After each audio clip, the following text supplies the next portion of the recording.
ভক্তিতে তুষ্ট হয়ে শিব বর দিয়েছিলেন যে তাঁর বংশে কেবল পুত্রই জন্মাবে। তৎসত্ত্বেও যখন রাজকুলে চিত্রাঙ্গদার জন্ম হল, তখন রাজা তাকে পুত্র রূপেই পালন করলেন। রাজকন্যা অভ্যাস করলেন ধনুর্বিদ্যা, শিক্ষা করলেন যুদ্ধবিদ্যা, রাজদণ্ডনীতি। অর্জুন 12 বর্ষব্যাপী ব্রহ্মচর্য ব্রত গ্রহণ করে ভ্রমণ করতে করতে এসেছেন মণিপুরে। তখন এই নাটকের আখ্যান আরম্ভ।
সখী, কি দেখা দেখিলে তুমি? এক পলকের আঘাতেই খসিল কি আপন পুরানো পরিচয়? রবি করপাতে কোরকের আবরণ টুটি মাধবীকে প্রথম চিনিল আপনারে। মধু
ব্রহ্মচারী ব্রতধারী।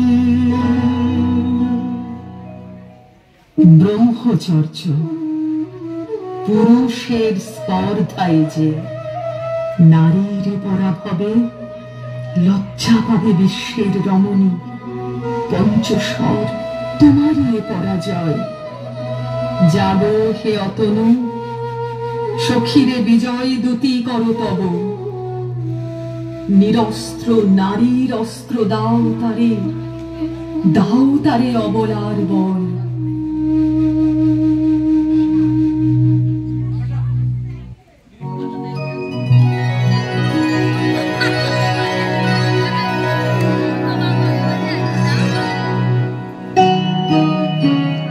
মণিপুর নৃপদুহিতা তোমারে চিনি তাপসী। মোর পূজায় তব ছিল না মন, তবে কেন অকারণ তুমি মোর গানের তরুণী।